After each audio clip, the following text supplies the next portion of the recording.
규제도 마찬가지죠, 사실. 규제도 행정 당국 입장에서 자기들이 관리하기 편하기 위해서 가지고 있는 규제가 너무 많아요. 별로 필요도 없고.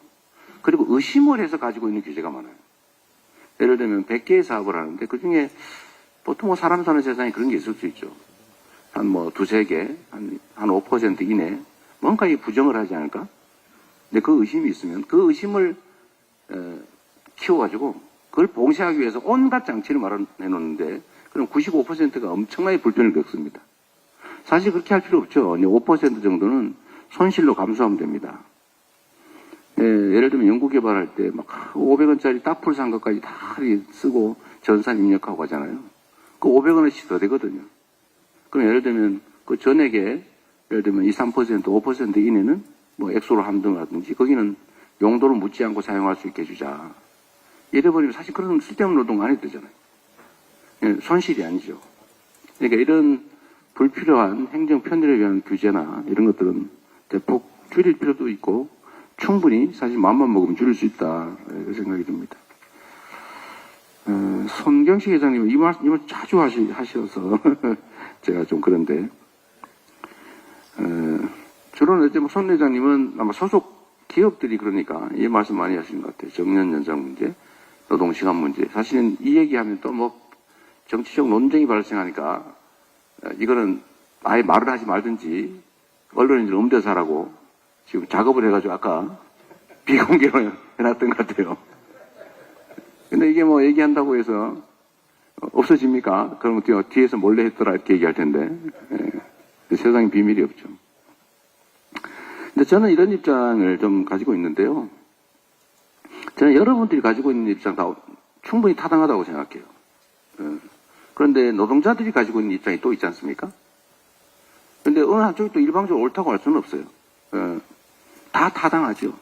문제는 조정하는 겁니다. 이 조정의 역할은 당사자가 하는 게 아니에요. 당사자들끼리 조정하라고 놔두면 싸움밖에 안 나죠. 근데 그 조정 역할을 하는 게 바로 정부고 행정이죠. 곧 정치의 역할입니다. 그래서 소통, 대화, 조정, 그리고 본질적으로는 통합이라고 하는 게 매우 중요하죠. 정년 연장 문제는 장단점이 있어요. 예를 들면 손 회장님이 생각하시는 것처럼 후봉제인데 지금 60세까지 한 것도 부담스러운데 1년에 얼마씩 임금이 계속 올라가야 되는데 65세로 그냥 확 올렸다. 그러면 사실은 노동 생산성은 떨어지는데 보수는 더 줘야 되는 상황이 실제로 문제가 되겠죠. 저는 노동자들이 이런 걸 요구한다고 생각하지는 않습니다. 문제가 충분히 지적에 일리가 있죠. 이런 건 조정할 수 있다고 생각해요. 예를 들면 이게 정말로 문제되는 영역이면 이 부분은 시정하면 되지 않습니까? 그러니까 이게 그러니까 이게 지금 정년부터 연금인 수급 요 사이가 사실은 엄청나게 불어나잖아요. 그렇다고 이거를 기업들이 다 책임져라 할 수는 없죠. 그렇다고 방치할 수도 없어요. 그러면 조정해야죠. 쌍방이 다 수용할 수 있는 범위 내에서. 그리고 이게 일률적일 수는 또 없어요. 예를 들면 산업마다 기업마다 상황이 또 다르겠죠. 그럼 차등을 둬야 되겠죠. 일시에 시작하는 게 부작용이 생길 수가 있죠. 단계적으로 하면 되죠.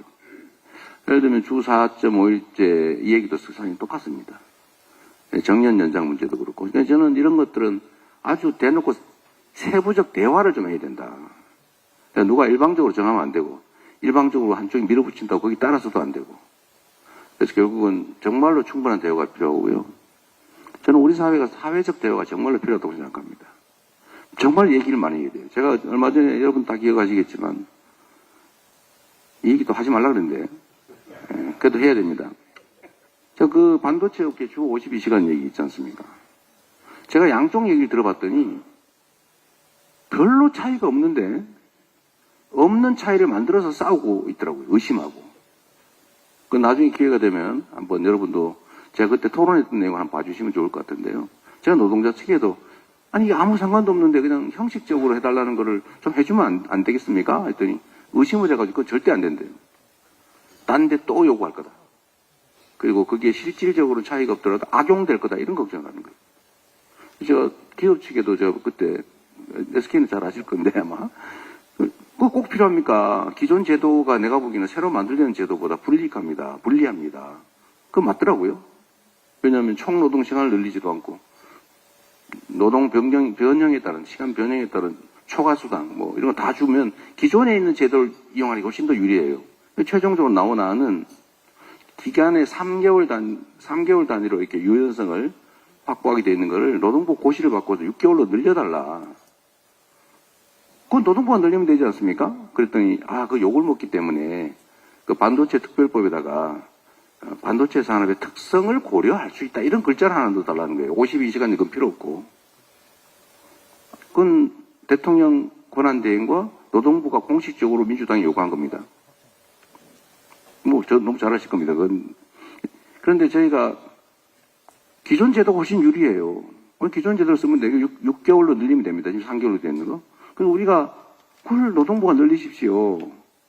노동부가 욕먹기 싫어가지고 국회 보고 입법으로 욕 안 먹는 조항을 하나 넣어달라. 이게 말이 되냐. 이런 걸 가지고 싸우고 있어요. 아무 실익 없는 거죠. 결국은 노동부가 아마 6개월로 늘렸죠? 아무 문제 없잖아요. 그래서 6개월까지 변형 탄력 근로제를 도입할 수 있는, 변형 근로 할 수 있는 거를 도입하면 사실은 기존에 있던 거의 문제 다 해결된 거예요. 근데 왜 이런 걸 가지고 싸웁니까? 쓸데없이? 대화가 끊어져서 그렇습니다. 그리고 이걸 가지고 정치적으로 악용해서 그래요. 지금 먹고 살기 힘들어 죽겠는데 왜 이런 걸 정쟁으로 만들어 싸웁니까? 그래서 필요한 논쟁을 해야 된다. 그 말씀을 드리고요. 정년 연장 문제나 주 4.5일제 이런 거는 혹시 그런 생각을 하시는지 모르겠는데 제가 어느 날 갑자기 무슨 긴급 재정 명령 해가지고 확 시행을 해버리지 않을까 그런 걱정하시는 거예요?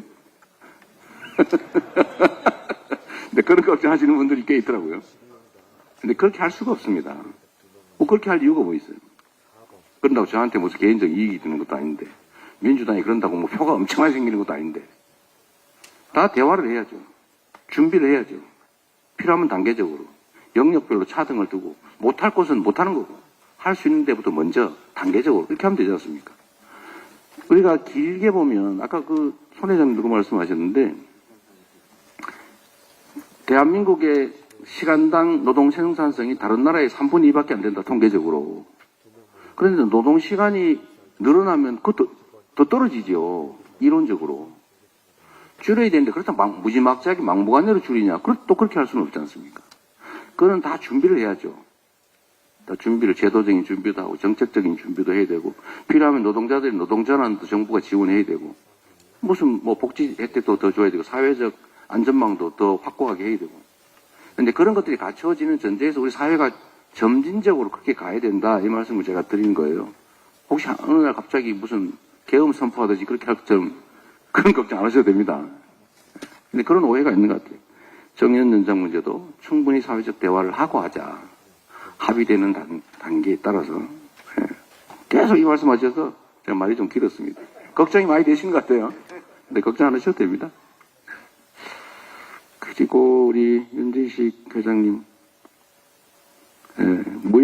내가 대한민국은 수출국가, 통상국가인데 어쨌든 수출 문제가 심각하죠. 심각하고 최근에는 이제 국제 무역 환경이 나빠지니까 우리 기업들이 매우 어려운 상황인 것 같습니다. 특히 이 무역하고 외교는 사실 거의 동전의 양면 같은 거죠.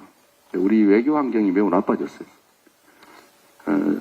저는 그런 생각을 합니다. 외교 역시도 결국 우리 국민의 더 나은 삶, 우리 대한민국의 이익이 핵심 목표가 되어야 되죠. 그래서 저는 계속 국익 중심의 실용 외교를 하자. 실리 외교를 하자. 실사구시적 외교를 해야 된다라고 생각하고 우리가 진영 논리나 아니면 감정, 이념 이런 데 경도돼 가지고 그 공연이 가지고 있던 시장을 잃거나 새로운 시장을 충분히 개척할 수 있는데 그 기회를 버릴 필요가 없지 않습니까? 저는 국민의힘 당이 했던 국민의힘 정권이 했던 가장 위대한 일은 여러 가지 좋은 일 많이 했죠. 그 중에 하나가 북방 외교를 개척한 겁니다. 노태우 대통령 그때 만든 거 아닙니까? 얼마나 훌륭한 일입니까? 물건 파는데 무슨 공산국가에 물건 파면 어떻습니까? 그 길을 열었잖아요. 러시아, 중국과 외교관계 수립하고 정말 북한, 중국과 러시아라고 하는 엄청난 거대 시장을 열어서 우리 국내 기업들 많이 성장했잖아요. 저는 계속 그 길로 가야 된다고 생각합니다. 물론 우리가 동맹관계나 아니면 한미일 안보 외교 협력 해야죠. 거기에 중심을 두되 한쪽을 버릴 필요는 없지 않냐. 그래서 정부가 이제 외교를 통해서 통상 정책을 통해서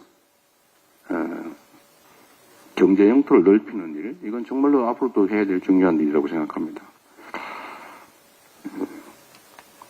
특히 지금 문화산업 진출, 문화수출, 문화산업 수출, 문화용역 수출, 여러 가지 있죠. 근데 그 부분에 좀 기업들도 집중해 주면 좋을 것 같습니다. 정부의 방향도 결국 그리 갈 수밖에 없지 않을까 싶어요. 최진석 회장, 연합회장님, 저희 중견기업에 대해서 약간 목소리가 좀 다르시긴 하죠. 어쨌든 통상 얘기는 제가 충분히 들었던 것 같고, 상속세 말씀을 또 전에도 하셨고, 앞으로도 계속 하실 거죠? 볼 때마다. 이해합니다. 충분히. 근데 기업만의 문제가 아니고요. 대기업도 똑같습니다. 물론 그렇죠. 네. 근데 지금 이제 상속세 세율 문제, 이제 가업 상속 특례. 근데 그거는 지금 현재 매출 5천억까지 상당히 많이 완화되어 있어서, 근데 그것도 더 늘리자고 하는데, 그 늘린 거 얼마 되지도 않는데 또 늘리긴 좀 국민들이 쉽게 수용하기 어렵지 않을까 싶은 생각이 좀 들고요. 어쨌든 이 세제 문제는 즉흥적으로 결정하기 참 어렵습니다. 이해관계가 너무 복잡해요. 그리고 다 이유가 있죠. 유지해야 된다는 쪽, 줄여야 된다는 쪽, 또 예외, 특례 늘려야 된다는 쪽, 다 이유가 있죠, 나름에. 그러나 이게 또 많은 사람이 생각 다른 온갖 5천만 명이 사는 대한민국이기 때문에 어쨌든 대화도 많이 하고 협의도 많이 해서 또 조금씩 개선해 나가야 되지 않을까 싶고요.